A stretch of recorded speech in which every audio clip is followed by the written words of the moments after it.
We created the name Manwei for Marvel. That was you! Yeah, it was me. Welcome to Mosaic of China, a podcast about people who are making their mark in China. I'm your host, Oscar Fuchs. When you live overseas, in some ways you take a leap into a new identity. You need to figure out how to fit into a new culture while remaining true to your authentic self. Well, it's exactly the same story with brands. And the first thing to get right with brand identity is getting your name right in the first place. My guest today, Vladimir DJUROVIC, is an expert in this field since one of his specializations is in creating Chinese names for Western brands. It goes without saying that this episode will be of particular interest to all the language nerds out there. If you're one of these people, the best accompaniment to today's show would be my interview with the literary translator Gigi Chang from Season 1, Episode 24.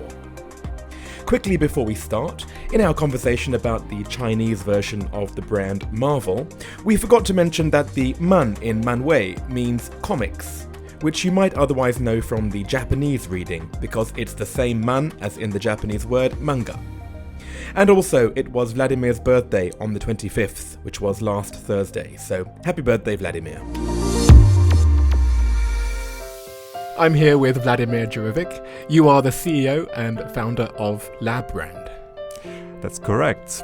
What is LABBRAND? Well, LABBRAND, if you read it slowly, it's LABBRAND. So lab is technology and inventive word, but it also in Latin, it means working, like labor, you know. It means working on brands. So we do branding, and we have a story of 15 years now in China, and one of our famous service here is naming brands looking for a Chinese name. Excellent. Well, we'll go into that in a minute. But before we do, what is the object that you've brought that in some way identifies what you do here in China? I took something very slim here, and maybe you have never seen that before. I have not. What is that? Well, that's something that I kept for 20 years now, because that's something I got when I was a student in China in 2001. And this is called a fan piao. So this one is 0.1 renminbi. At the time, you can probably buy some rice and something. So that was basically the money and the currency we used at the canteen in the school. It was printed and made in 1987. Wow, yeah. So a bit of China history. So I thought this was interesting because it represents a little bit my shift when I came to China from France by the cheapest flight, stopping for hours in Bucharest. Wait. What was that airline called? It was called Tarom at that time. Whoa. Yeah.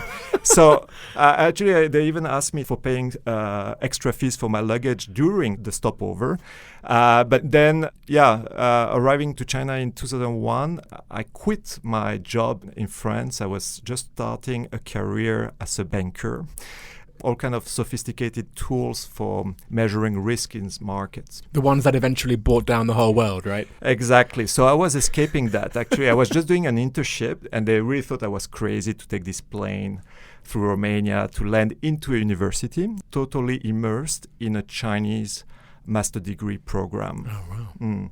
So I tried very hard, and eventually I managed to go through that process. So that's how I landed. Wow. Well, this is a good juncture for me to actually play you this clip.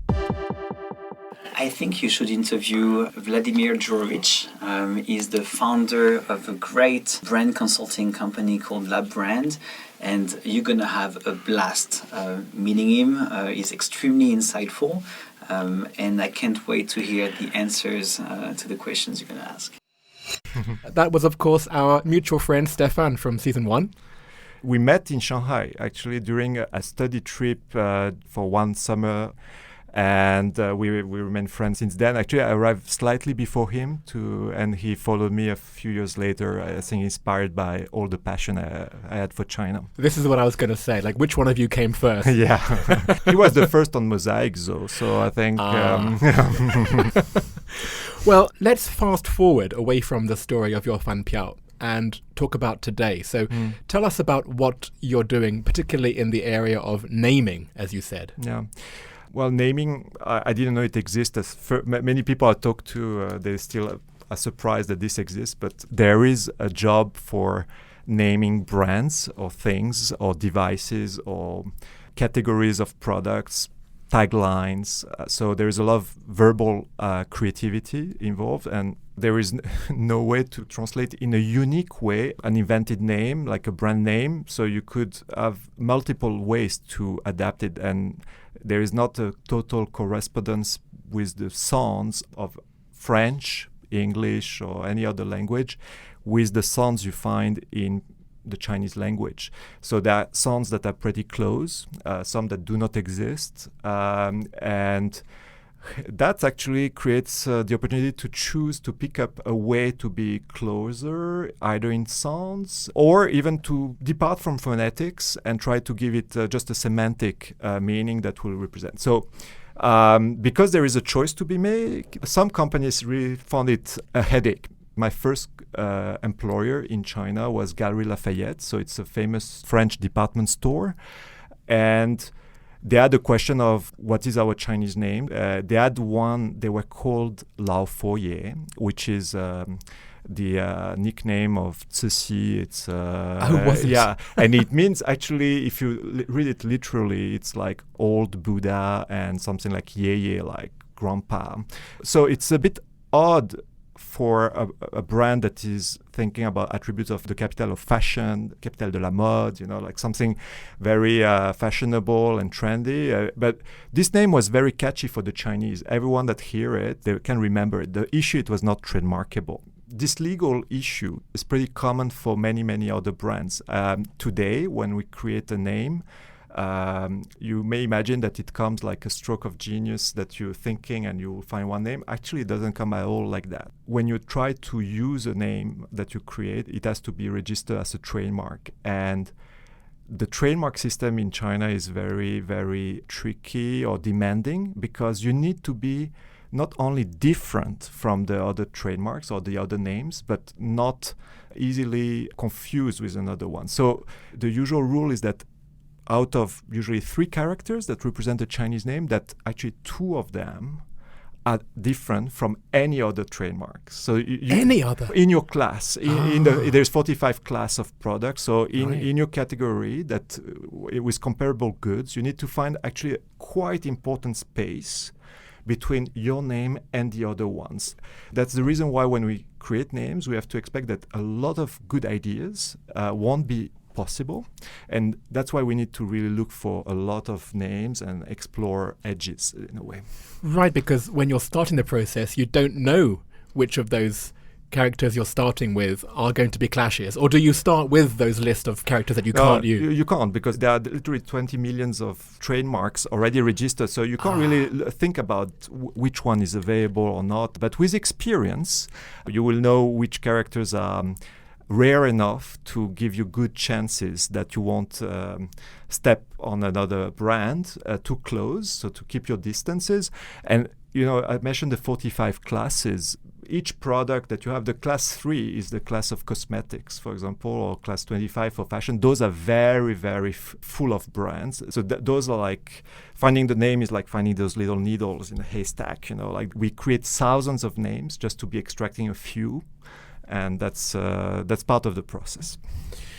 Wow. Well, I want to go into more details. But before that, let's jump back into the past then. You were working at Galeries Lafayette. You were on this project. You realized, whoa, this is a thing.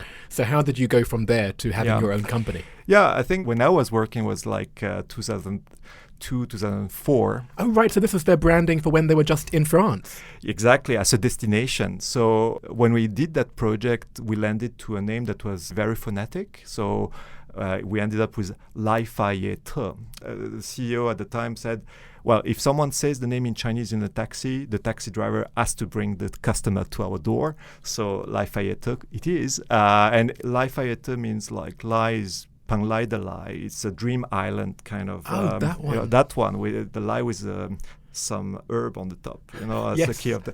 And then you have France, of course, French, very good. Oh, that's too good. Yeah, and to be the to. So phonetic, yeah. I like that. Okay, so this is where it's like a big puzzle. Yeah, so I really love this experience. Actually, to create this name, I went to look for an agency. And I was the client at that time. And I didn't manage to spot a naming agency in China. And I found it crazy because you had a lot of feng shui masters that were doing naming sometime, but not in a way that was commercial enough for the needs of companies to really trust, or not very easy communication, let's say. Right, because the feng shui masters would do things like count the strokes, right?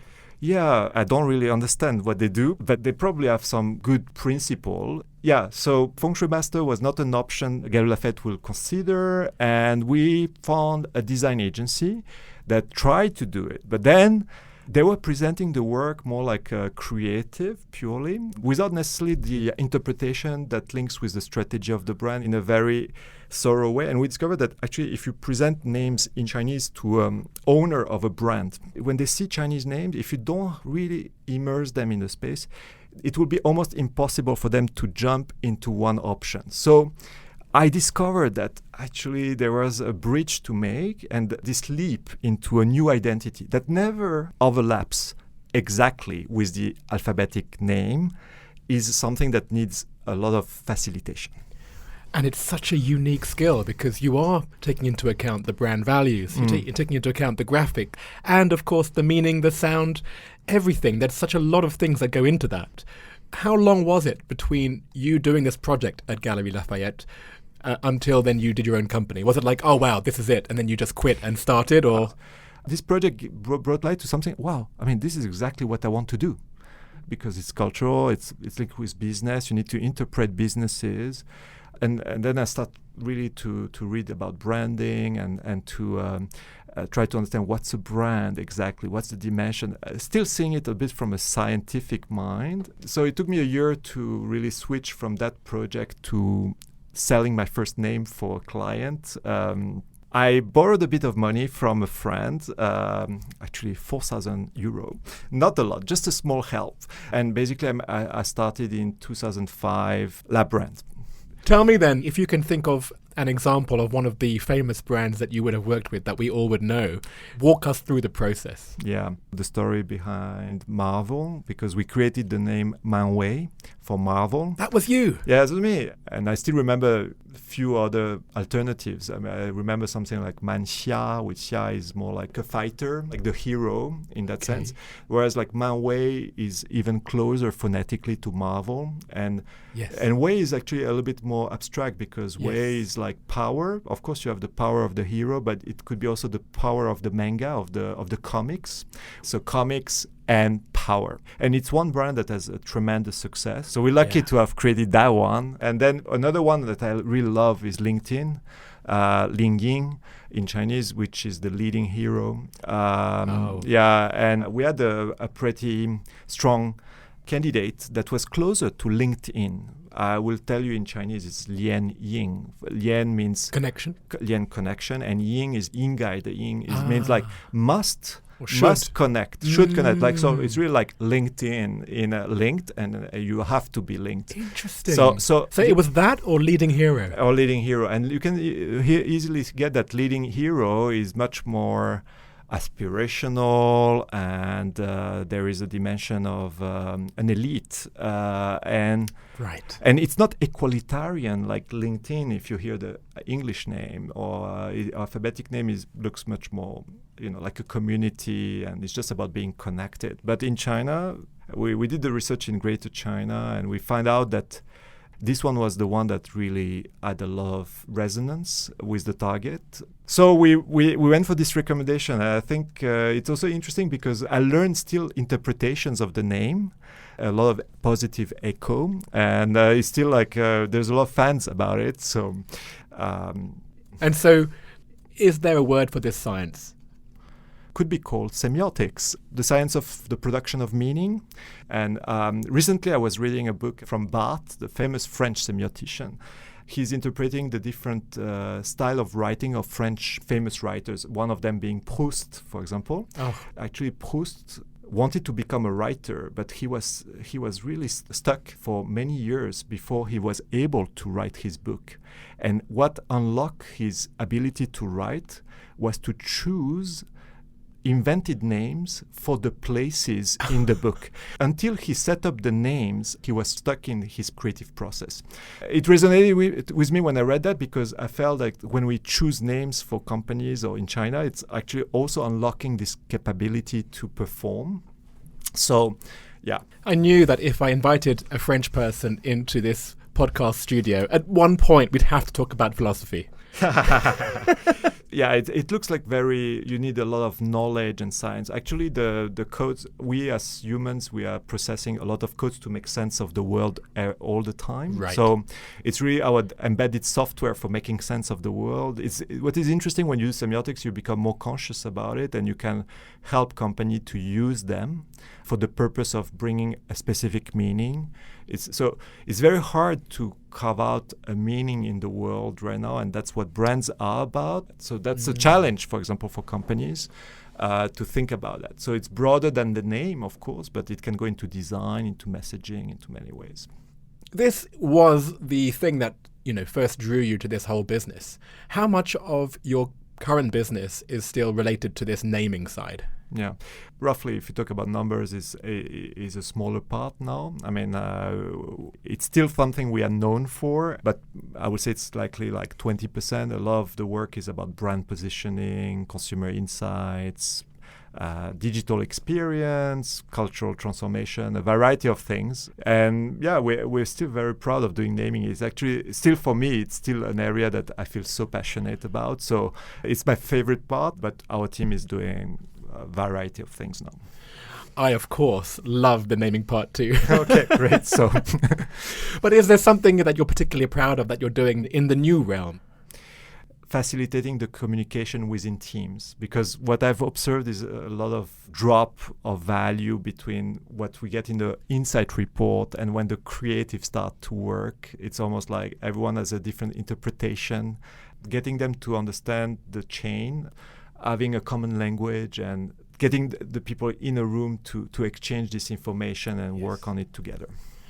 Well, I think anyone from any business can listen to that and know that they have similar silos in their organizations. Just the different cultures between, let's say, a research department versus marketing versus sales versus operations versus HR. Like, they all would come to the same thing with a different angle. And I think you, as a CEO, it is your responsibility to think about that and to work out how you get these people coalesced together. Absolutely. And, after 15 years of working on brands and working like an agent, that's, I would say, how we redefine a little bit what branding is, because I think if we consider branding just being creating a name, a logo, fine. I mean, we are expert in doing this, but actually, if you don't help also the company to also manage the culture, a lot of what we provide is lost. Yeah.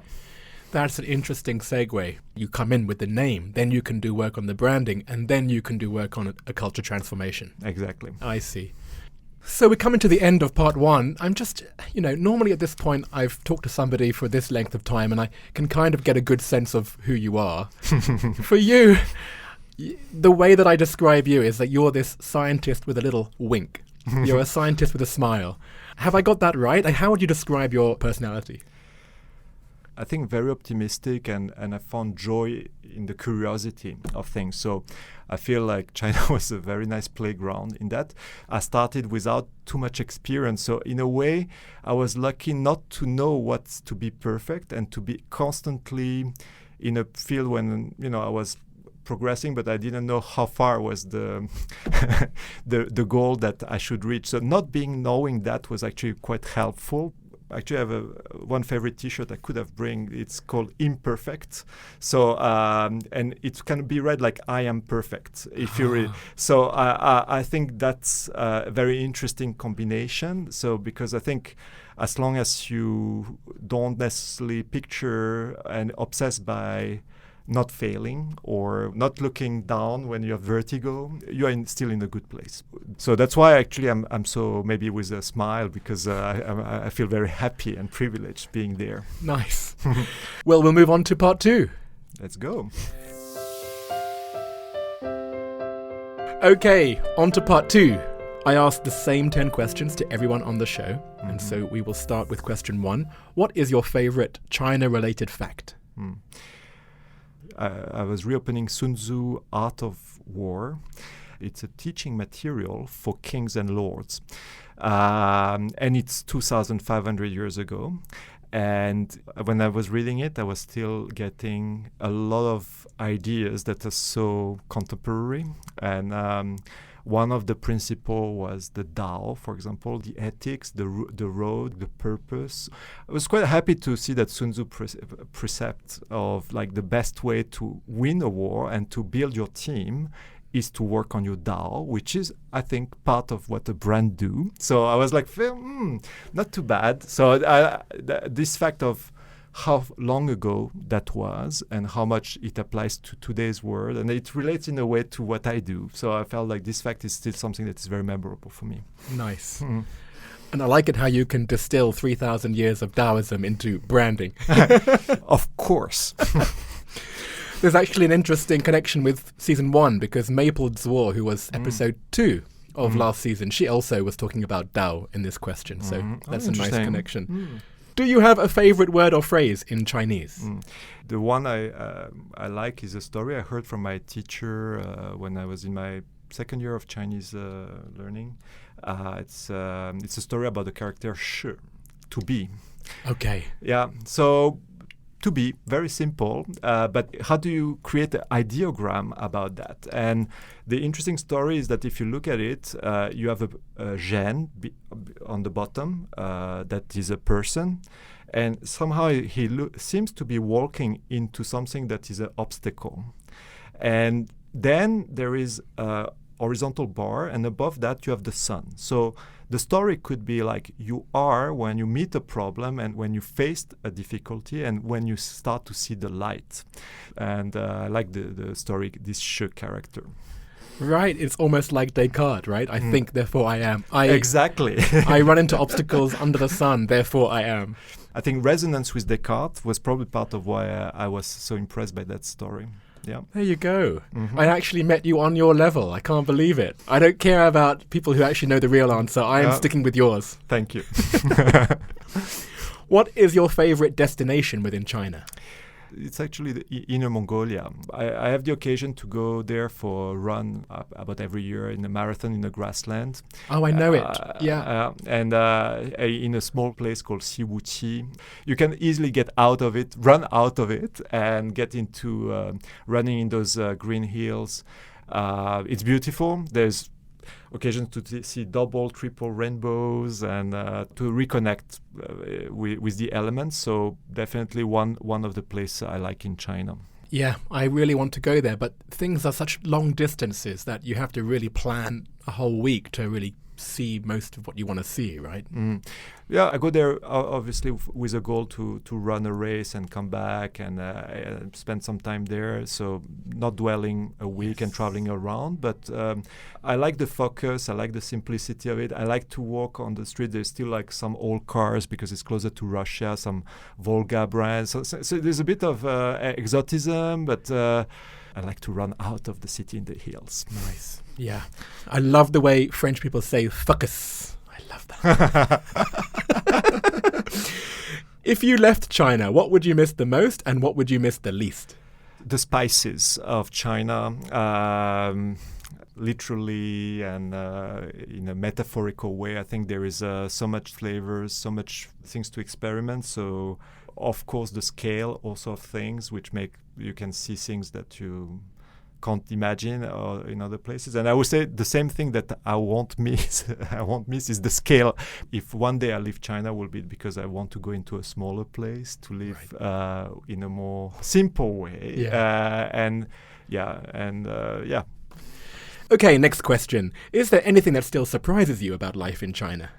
This week I was driving back from a meeting in Pudong, and it gets me to one of the avenues in the north of Shanghai, like towards Changshoulu, Tianmolu, and I thought the whole avenue for kilometers was under reconstruction. I saw China like that 20 years ago. I saw also this 10 years ago. But in Shanghai, this year I still see a lot of construction. It keeps surprising me to see that level of undertaking. Yeah. Where is your favorite place to go out, to eat or drink or hang out? Well, I'd love to travel in time when Face Bar was there. That was a place in Ruetinglu, Maominglu. It used to be a red brick house with wonderful cocktails. Currently, I think I really enjoy something that is really close to my place. I go to a small Japanese restaurant called Sime, interesting Mexican dish interpretation by a Japanese chef and stuff. And it's a quite small place, so see you there. Okay. Probably see you there. Yeah. What is the best or worst purchase you have made in China? One surprisingly good purchase was chairs I bought at IKEA. I bought them 15 years ago for my office, and I keep getting customers that ask me where I bought it. They think it's super designed and it's just very modern. What is your favorite WeChat sticker? I never use stickers, so I didn't want to be inauthentic and try to find one, but I use a lot the emoticons. So I don't use stickers, but I use emoticons, and my favorite one is the determined one with the bandana. It looks very much like me running. It represents me, so I didn't check that box, but I hope you will give me a pass. Well, I would ordinarily just chuck you out, but we're almost at the end of the interview. So what can I do? I actually like this one too. This is a particular WeChat emoticon. There isn't something which is in the usual emoji which comes close to this one, right? It's true. I never realized that. Yeah. But that's why it passes the test. You can still use that. Thank you. That's just an exception. What is your go-to song to sing at KTV? So people that know me will know that the thing I fear most is to go to a KTV. It has to be a client asking me, or I need to be super drunk to be able to accept the invitation. I was actually, I think, terrorized because one of my first trip and my first internship in China, we happened to sing in a lobby of a hotel. Oh. And I realized that my singing was going in the whole building. What kind of terrible hotel was this? It's a building, it's a hotel in Shenyang, 1999 or 2000. So it was a long time ago. But today, if I had to do it, I would probably go for Zhen Xianqi, which is a Chinese pop singer 20 years ago. He sing very simple songs like Do Mi and the New Heart, Kan Guo Lai, this type of thing, very light-hearted, and I think that I can do. Vladimir, it's the same song that Stefan chose. No way. But there's one reason for that, is that we had the same teacher in Chinese, and probably we learned it at that time. I must say there is a reason, maybe. Yes. Well, since knowing it from Stefan, I've learned that song. It's super easy. That's why, that's the only one I could pretend to sing, so I keep it. So. And finally, what other China-related media or sources of information do you rely on? I got curated content twice a week at the occasion of my Chinese class, because my Chinese teacher will pick up the curated content from the news, and we will be having a review of very good content. And so I'm learning language, but actually I'm learning a whole story of topics. And I learn things that I never read in the media usually. So. That's excellent. Well, thank you so much for that, Vladimir. And finally, the last thing before you leave. Who would you recommend that I interview in the next season of Mosaic of China? Bertrand Christo. He has arrived in China around 20 years before me. Most interestingly, he has recently opened a vineyard. A vineyard. A vineyard. So a vineyard in Yunnan. And that's for sure one that I will listen to next season. So I'm really looking forward to hear Bertrand next year. Thanks so much, Vladimir. Thanks, Oscar. I don't have favourites in this podcast, but I'll always be a fan of anyone who inhabits that space between languages, where you have sounds and meanings on one side that simply do not correspond with the other. It reminds me of the episode with Srinivas Yanamandra from Season 1, Episode 15, who philosophized that saying his name in Chinese was about as futile as trying to say his name in mathematics. Srini and Vladimir, if you're both listening, you need to get together. If you're a fan of playing around with Mandarin, I want to recommend you listen to the Mandarin Slang Guide podcast with Josh Ogden Davis. He has nothing to do with this show, I just like him as a person and like what he does, so go check it out. And please also check out the images from today's episode on the new Instagram account for the show on the handle Mosaic of China. I rebuilt it from scratch after the old ones got taken down. It's got a whole new look and it has 0 followers, so it's tremendously exclusive right now. And speaking of exclusive, if you want to hear some more from Vladimir, including the story behind how he came up with the Chinese name for TripAdvisor, please subscribe to the premium version of the show on patreon.com/Mosaic of China. Here are a few clips from today's episode. There is another big issue when you choose name is the different dialects in China. So when you basically people could imagine that the roof was coming on falling on their head. We have more than a dozen of namers. We're probably the biggest naming team in the world, actually. The eagle with the cat's head. Mao To Ying. Yeah, Mao To Ying. 20 people that speak Chinese with a different background. They will perceive the name 20 different perception. There might be some job openings. So No, I'm unemployable at this point. And that's all for today. Mosaic of China is me, Oscar Fuchs, with artwork by Denny Newell. After the credits, today's catch-up chat is with the person who referred Vladimir, Stéphane de Mongros, from Season 1, Episode 19. So stick around for that, and we'll be back next week.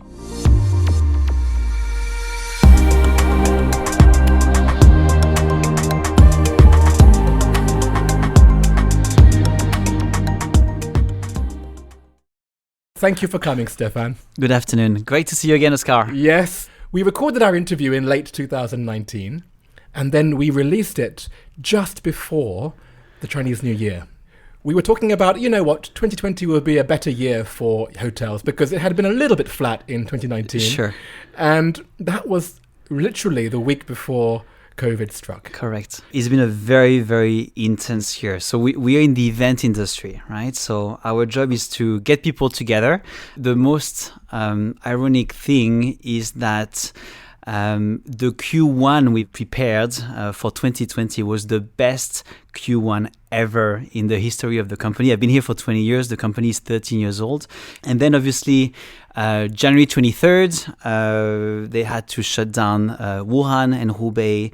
So I left on that same day for Chinese New Year break. And I went to my Bangkok office because I wanted to keep working while China was getting some rest. It was supposed to be a 10 days break from China. It ended up being 2 months. And from very, very, very early, I understood we were in big trouble. At some point, I just asked myself, okay, should I just give up? Should we just call it a day? The beautiful thing is, after I was asking myself this question, the answer is, damn, I love my job. So I will do everything I can to make it work. So it's all about the domestic demands.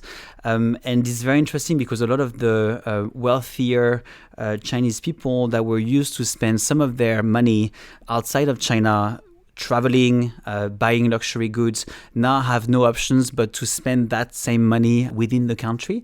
And that's been supporting a lot of the luxury brands, luxury hotels that we are working with. So it's not all rosy. Not everyone was able to keep the same income. Some people are still working on a 4 days a week basis with some salary cuts. But overall, the economy is healthy, and most of the brands we are working with are doing very, very good and spending more in developing the demand and the growth for 2021. Well, what it does is I think it does give hope to people who are listening, perhaps not in China. The rebound, when it happens big. And people who've been stuck indoors, people who haven't traveled, they all suddenly will travel, and it'll be a huge bounce, right? Yes, I completely agree with you. The hope is there, and the Chinese market is a living proof that when you give them the opportunity to spend money and travel, they will do so. So very hopeful for the future of tourism and travel in general. Well, the one thing that I took into account from our last chat was your recommendation that I run by the river because I was making excuses that I am not doing enough running. Well, I didn't do it. I'm still not running because I just can't be bothered to jump on the subway and go 2 stops. I mean, that's just how my mind works. If there's any obstacle, I'm not going to do it. But what I did do, so when I have a meeting, I try and make sure that I build enough time into my schedule that I can walk there. Okay. So now I walk to meetings, I walk back. Good. So I'm doing something for my health, but I am still not running. But I think it's exactly the same spirit. You just need running or walking. It's about giving your brain the space to process. I can tell you, running saved my year again. It was so hard. There was so much to process. Making the right decisions at the right time, not wasting time in taking the hard decisions that you have to take sometimes. And running was more than ever my way to process this amount of information we were getting and trying to make sense of, okay, what is the best way to move forward? So I invite you again, Oscar, you can do this. By the 3rd time we sit down together, you'll be running marathon. I mean, I've done them in the past. That's the problem. I just, for some reason, can't bring myself to go back. I still get what you're doing. I still have ideas. They're just at a slower pace. I'm not running anywhere fast. As long as it works for you, that's all that matters. Thank you. We are going to release this episode alongside the person who you referred for season 2. So that was Vladimir. Have you been in touch with Vladimir? More than ever. One of the benefits of being somehow stuck in one city is that you have a lot more time to actually develop relationships and friendships with the people around you. This year we've been actually able to spend weekly dinners together, usually on Wednesday night. It's been absolutely beautiful to be able to exchange with people that were going through the same kind of challenges. So we are closer than we've ever been, and Vladimir is a friend of 20 years, and 2020 brought us back together more than we've ever been. Stefan, thank you so much. Fantastic. Thank you for having me again.